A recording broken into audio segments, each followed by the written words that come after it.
आपल्याला कल्पना आहे की कालच भारताच्या लोकसभेच्या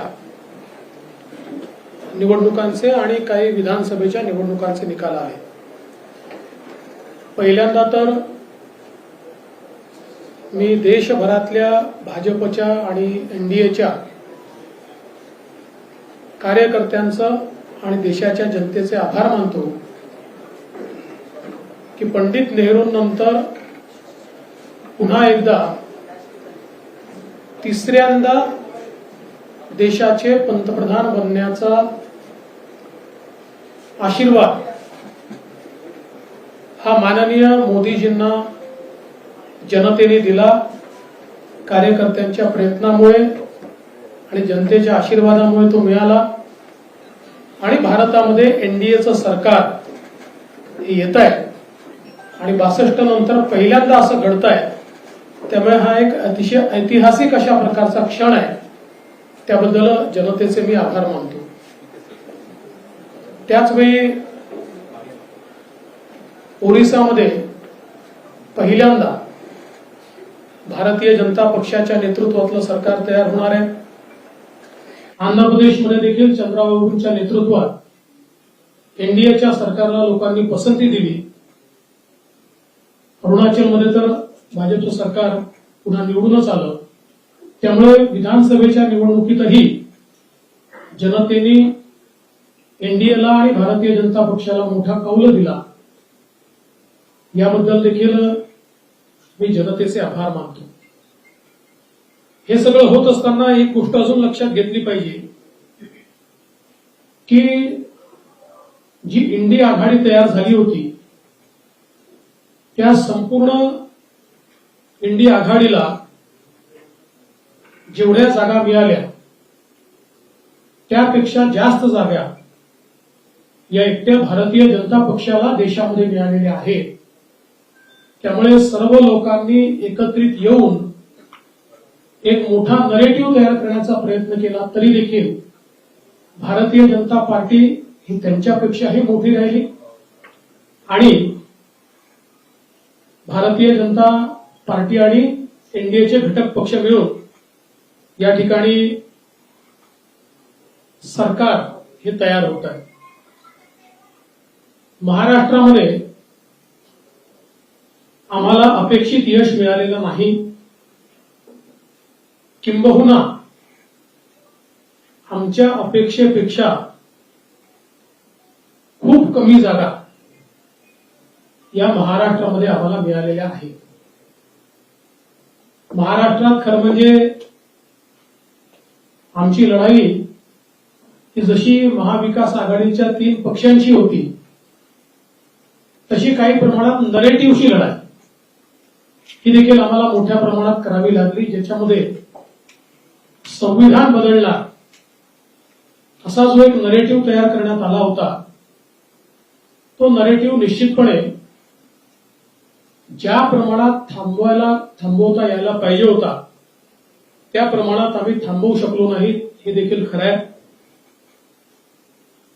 जनतेने जो जनादेश दिलेला आहे तो शिरसाबंद मानून या ठिकाणी पुढची तयारी करण्याचा आम्ही निर्णय घेतलेला आहे। त्यामुळे ज्यांना जास्त जागा मिळाल्या त्यांचे मी अभिनंदन करतो, पण त्याच वेळी काही गोष्टी या आपल्या पुढे निश्चितपणे मांडल्या गेल्या पाहिजेत असं माझं मत आहे। कारण इलेक्शनमध्ये एक इलेक्शनचं अर्थमॅटिक असतं। या अर्थमॅटिक मध्ये कुठेतरी आम्ही पराजित झालो असं माझं मत आहे। अर्थात याच्या बऱ्याच मीमांसा असू शकतात, त्या पुढे आम्ही करू। पण आपण जर बघितलं तर एकूण महाराष्ट्रामध्ये महाविकास आघाडीला ज्यांना जवळपास 30 जागा मिळाल्या त्यांना मिळालेलं मतदान आहे 43.91% आणि आम्हाला मिळालेलं मतदान आहे 43.60%। म्हणजे अर्धा टक्क्यापेक्षा देखील कमी फरकाने त्या ठिकाणी आम्ही नंबर जो आपल्याला पाहायला मिळतोय तो 17 आणि 30 आहे. दुसरं आपण जर मतांमध्ये बघितलं तर महाविकास आघाडीला 2,50,00,000 मतं मिळाली आणि महायुतीला 2,48,00,000 मतं मिळाली. म्हणजे प्रिसाइसली सांगायचं झालं तर 2,00,000 मतं आमच्यापेक्षा फक्त त्यांना जास्त मिळाली आहेत. 2,03,192 मतं. दुसरं याच्यामध्ये आपण जर मुंबईचा विचार केला तर मुंबईमध्ये जरूर महाविकास आघाडीला 4 जागा आणि आम्हाला 2 जागा मिळाल्या आहेत. पण महाविकास आघाडीला मुंबईत 24,62,000 मतं आहेत आणि महायुतीला 26,67,000 मतं आहेत. म्हणजे मुंबईमध्ये 2,00,000 मतं आम्हाला महाविकास आघाडीपेक्षा जास्त मिळालेले आहेत. हे देखील या ठिकाणी नमूद केलं पाहिजे. आता हे सगळं होत असताना साधारणपणे मी अरिथमेटिक का म्हटलं तर भारतीय जनता पक्षाचा विचार केला तर आमच्या 8 जागा अशा आहेत की ज्या 4% जास्त कमी फरकाने 4% कमी फरकाने ज्या जागा हरलो. 6 जागा अशा आहेत की ज्या 30,000च्या आत आम्ही त्या ठिकाणी हरलो आणि त्यातले आपल्याला माहिती आहे काही जागा तर अगदी 2,000 आणि 4,000 आम्ही हरलेलो आहोत. याचा अर्थ ही निवडणूक घासून झाली आणि त्याच्यामध्ये कुठेतरी अगदी फ्रॅक्शन्स ची कमतरता आल्यामुळे आमच्या जागांमध्ये मोठ्या प्रमाणात त्या ठिकाणी कमतरता आली. हे देखील मान्य केलं पाहिजे. अगदी आपण मागील वेळेचा जरी विचार केला तर 2019 साली भारतीय जनता पक्षाला 27.84% एवढी मतं होती. चष्मा घालून घेतो. 27.84 आणि त्याच्यावर आम्हाला 23 जागा होत्या. यावेळी आम्हाला 26.17 म्हणजे 1.5% कमी आमची मतं कमी झाली आहेत. 1.5% कमी आहे. आमच्या जागा या 9 वर आलेल्या आहेत. काँग्रेसला 16.41 मतं होती. 1 जागा होती त्यांची. 16.41 वरून आता त्यांची मतं झाली 17% आणि त्यांच्या जागा झाल्या 13. त्यामुळे भारतीय जनता पार्टी किंवा एनडीए यांना महाराष्ट्रामध्ये लोकांनी नाकारलं अशी परिस्थिती नाही. समसमान मतं दिली आहेत पण अपेक्षेपेक्षा कमी दिली आहेत. मागील वेळेच्या 2019 पेक्षा अगदी फ्रॅक्शननी कमी दिलेले आहेत आणि त्याचवेळी इतर सगळे मतं कन्सॉलिडेट होऊन त्यांच्या कन्सॉलिडेशन मध्ये काही नरेटिव्ह हे जे त्यांच्या बाजूने गेले त्या नरेटिव्हचा निश्चितपणे त्यांना एक स्वीपिंग फायदा झाला आणि त्यामुळे आम्ही या निवडणुकीमध्ये निवडून येऊ शकलेलो नाही. आज आम्ही बसून या संपूर्ण निवडणुकीचा आढावा घेतलाय. काही लोकांनी आम्हाला कळवलं होतं. कालच अध्यक्षांनी खरं म्हणजे घोषित केलं होतं की आज ही बैठक घ्यायची आहे. त्यामुळे अनेक लोक म्हणाले आम्ही एवढ्या वेळेवर येऊ शकणार नाहीत. काही ठिकाणी काउंटिंगच्या नंतर उशिरापर्यंत 12 वाजेपर्यंत काउंटिंग चाललं किंवा वेगवेगळ्या प्रकारच्या त्या ठिकाणी अडचणी होत्या. त्यामुळे अजून एक बैठक या संदर्भातली सविस्तर दिवसभराची अशी आम्ही येत्या काळामध्ये घेणार आहोत. कोणते मुद्दे प्रामुख्याने होते त्याचा आम्ही ज्यावेळेस विचार केला तर काही मुद्दे पॅन महाराष्ट्र आम्हाला लक्षात आले. काही मुद्दे मतदारसंघाच्या लक्षात आले. काही ठिकाणी आमच्या उमेदवारांची 2-2 वेळा 3-3 वेळा निवडून आल्यामुळे काही अँटी इन्कम्बन्सी आमच्या लक्षात आली की जी अँटी इन्कम्बन्सी आम्ही सुरुवातीच्या काळात ओळखू शकलो नव्हतो. विशेषतः काही ठिकाणी शेतकऱ्यांचे जे मुद्दे आहेत म्हणजे कांद्याचा मुद्दा असेल याचा निश्चितपणे काही प्रमाणात परिणाम झालेला आहे. त्याचसोबत जी काही जागतिक व्यापार पेठेमधल्या अडचणींमुळे सोयाबीन आणि कापूस या दोघांचे भाव मध्यंतरी कोसळल्यानंतर ते थोडे परत वर आले, पण त्याचा एक फटका शेतकऱ्यांना पडला. आम्ही त्याला भावांतर योजना अनाऊन्स केली होती, पण आचारसंहितेचं गणित चुकल्यामुळे आम्ही लोकांना ते पैसे देऊ शकलो नाही. काही प्रमाणात त्याचा रोष देखील आम्हाला निश्चितपणे सहन करावा लागला आहे. संविधान बदलाचा विषय तर निश्चितपणे आहेच. काही प्रमाणात अल्पसंख्याकांचं कन्सोलिडेशन आणि विशेषतः मुंबई सारख्या ठिकाणी आणि अनेक ठिकाणी हे देखील एका वेगळ्या पद्धतीचा नरेटिव्ह त्यांच्यामध्ये गेल्यामुळे ते अधिक प्रमाणात झालं.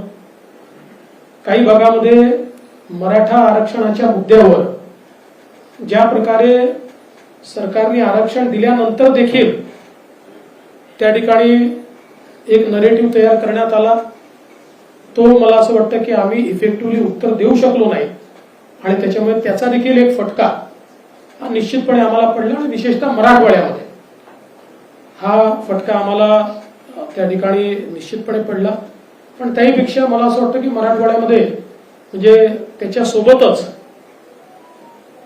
फार जास्त पोलराइज्ड अशा प्रकारची निवडणूक ही मराठवाड्यामध्ये तयार झाली आणि त्याच्यामुळे त्याच्याही काही अडचणी या आमच्या लक्षात आलेल्या आहेत.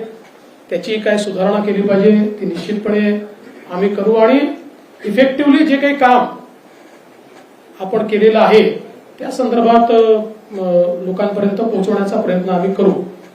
आमची ही बैठक झाल्यानंतर लवकरच आम्ही माननीय मुख्यमंत्री महोदय आणि अजितदादा पवार यांच्यासोबतही एक बैठक घेऊन काही समन्वयाचे विषय या निवडणुकीमध्ये काही मतदारसंघात लक्षात आलेले आहेत, तर त्या विषयांच्या संदर्भात देखील निश्चितपणे त्याच्यावरही विचार करून ते विषय कसे मार्गी लावायचे किंवा तसे विषय येऊ नये याकरता काय प्रयत्न करायचा असाही प्रयत्न हा निश्चितपणे आम्ही करणार आहोत. बाबा माझं होऊ द्या ना, माझं निवेदन संपलं तर हिंदीत ना. मी कुठे जात नाही, काही घाई करू नका. एकूणच या निवडणुकीमध्ये भारतीय जनता पार्टी म्हणून कार्यकर्त्यांनी उत्तम काम केलेलं आहे. आमच्या प्रदेश अध्यक्षांनी प्रचंड मेहनत या ठिकाणी केली, प्रचंड फिरले, खालपर्यंत जाऊन कार्यकर्त्यांना ऑर्गनाईज करण्याचं काम हे अध्यक्षांनी चांगल्या प्रकारे केलं. मुंबईच्या अध्यक्षांनी स्वतः लक्ष घालून खालपर्यंत पार्टी ऍक्टिव्हेट केली. त्यामुळे जरी आम्हाला जागा कमी पडल्या असल्या तरी देखील मी दोन्ही अध्यक्षांचं या ठिकाणी मनापासून अभिनंदन करतो की त्यांनी अतिशय चांगलं काम या निवडणुकीमध्ये केलंय. आणि मुळातच शेवटी हे किती स्टॅटिस्टिक्स मी मांडलं असलं तरी जागा कमी आलेल्या आहेत ही फॅक्ट आपल्याला या ठिकाणी मान्य करावी लागेल. आणि एकूणच या निवडणुकीचं नेतृत्व हे एक प्रकारे भारतीय जनता पक्षामध्ये मी करत होतो. त्यामुळे या ठिकाणी जो काही पराभव झाला असेल, ज्या काही जागा कमी आल्या असतील, याची सगळी जबाबदारी ही माझी आहे, ती मी स्वीकारतो. मी हे मान्य करतो की कुठेतरी मी स्वतः याच्यामध्ये कमी पडलेलो आहे आणि ती कमतरता भरून काढण्याचा प्रयत्न पूर्णपणे करणार आहे. त्यामुळे हा जो काही भारतीय जनता पक्षाला या ठिकाणी सेटबॅक महाराष्ट्रामध्ये सहन करावा लागला, याची सगळी जबाबदारी ही देवेंद्र फडणवीस मी या ठिकाणी स्वीकारतोय. आणि मी पक्षाला एक विनंती अजून करणार आहे. अर्थात भारतीय जनता पक्षामध्ये पक्ष सगळे निर्णय करतो की आता मला विधानसभेकरता पूर्ण वेळ त्या ठिकाणी उतरायचा आहे. त्याच्यामुळे मी भारतीय जनता पक्षाच्या शीर्षस्थ नेतृत्वाला ही विनंती करणार आहे की त्यांनी मला सरकारमधनं मोकळं करावं आणि पक्षामध्ये पूर्ण वेळ काम करण्याची त्यांनी संधी द्यावी, जेणेकरून ज्या काही कमतरता राहिल्या आहेत त्या कमतरता पूर्ण करण्याच्या दृष्टीने मला माझा पूर्ण वेळ देता येईल. अर्थात बाहेर राहिलो तरी सरकारमध्ये जे काही आम्हाला करायचं आहे ते आमची टीम करेल, त्यांच्यासोबत मी असणारच आहे. या संदर्भात लवकरच पक्षाच्या वरिष्ठांना मी भेटणार आहे आणि मग त्यांच्या सल्ल्याने ते जे सांगतील त्यानुसार पुढची कारवाई मी करेन. हिंदी हिंदी हिंदी रे बाबा, थांबा.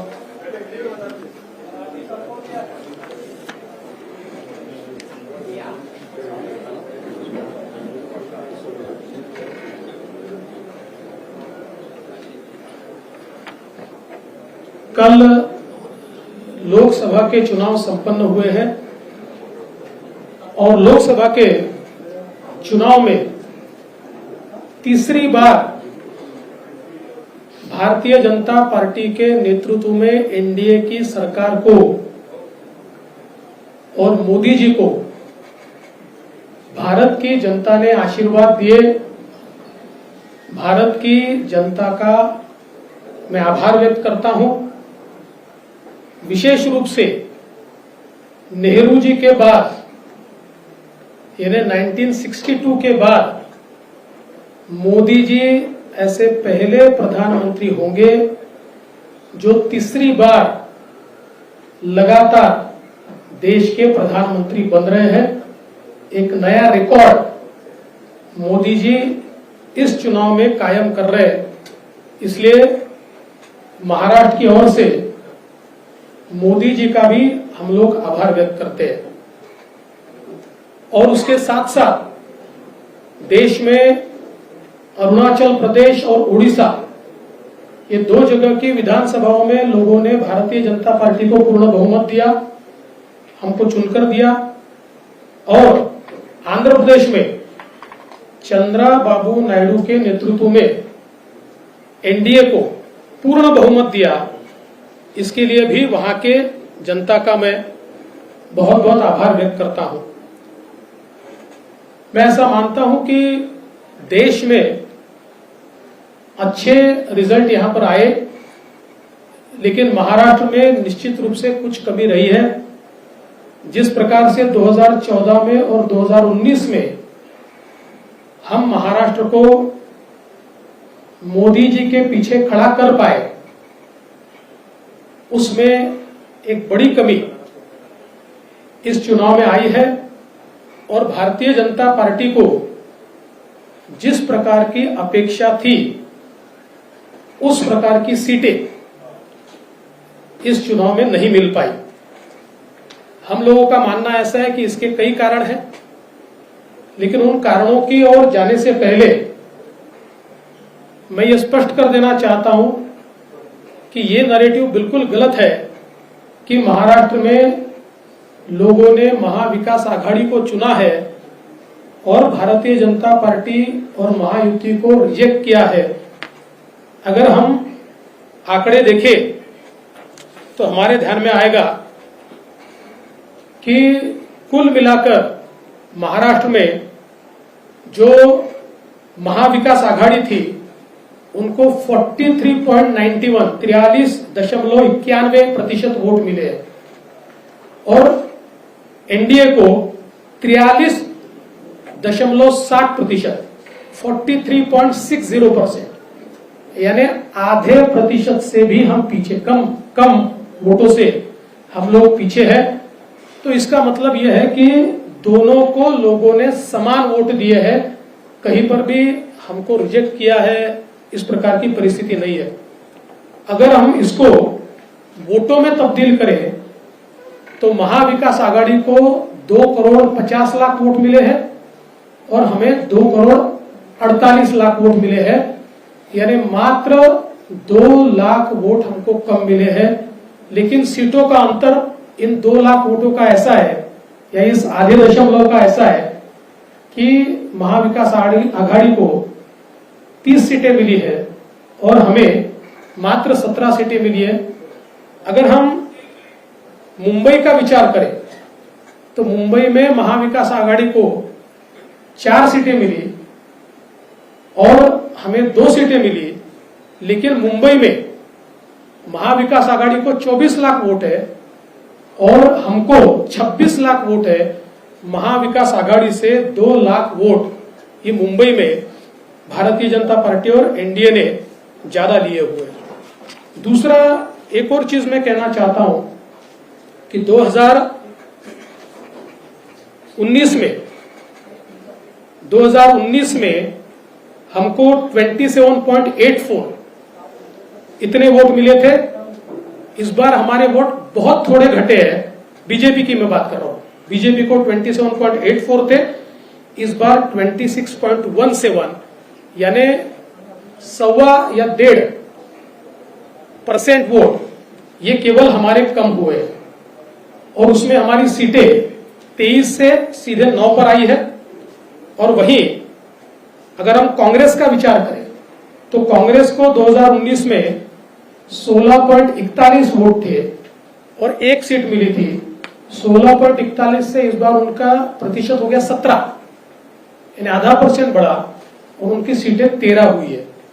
तो अगर हम लोग कुल मिलाकर ये सारी चीजें देखें तो मैं ऐसा कह सकता हूं कि भारतीय जनता पार्टी को और एनडीए को या महायुति को लोगों ने अच्छे वोट दिए हैं, लेकिन पॉलिटिकल अर्थमेटिक इस प्रकार का रहा कि हमारे खिलाफ के वोट ये बड़े पैमाने पर कंसोलिडेट हुए।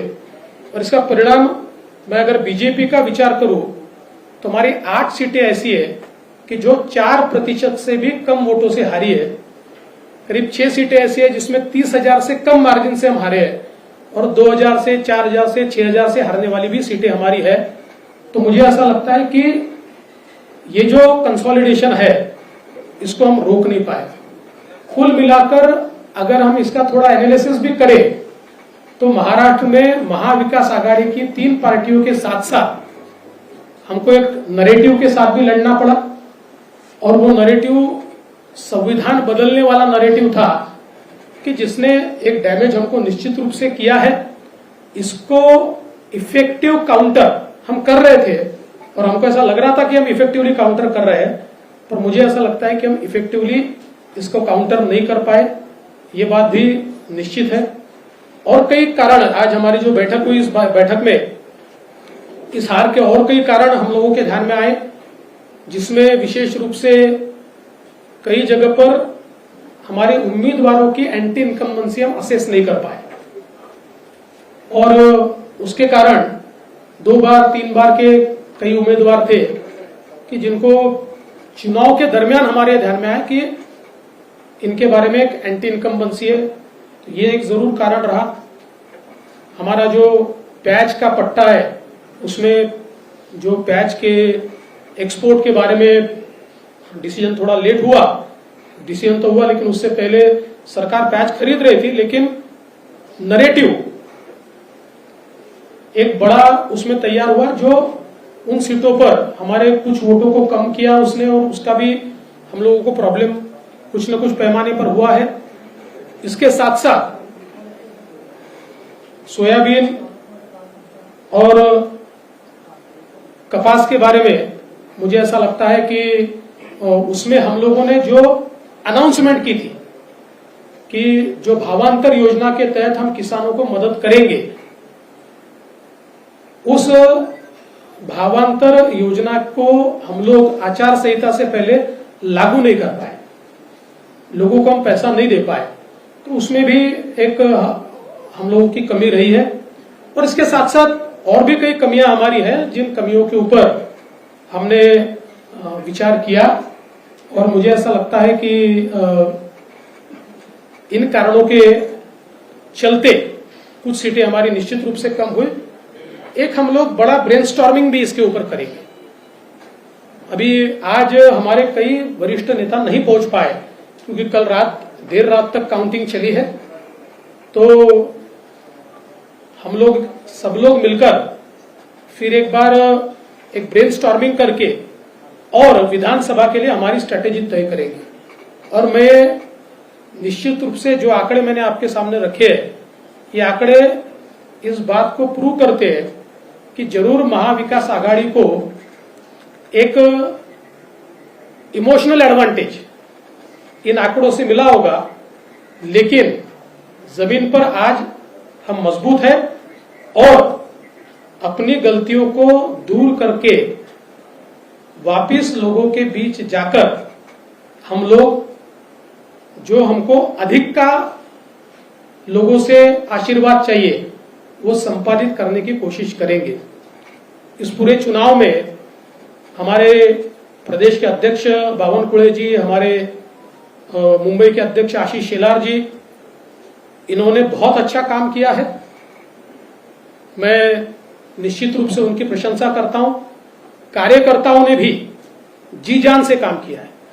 भारतीय जनता पार्टी के कार्यकर्ताओं ने केवल खुद की कॉन्स्टिट्यूएंसी में नहीं, शिवसेना की और एनसीपी की कॉन्स्टिट्यूएंसी में भी बहुत अच्छे से काम किया है। हाँ, ये जरूर है, और जो मैं स्पष्ट रूप से मान्य करता हूं कि हमारे जो मित्र हैं उनके साथ नीचे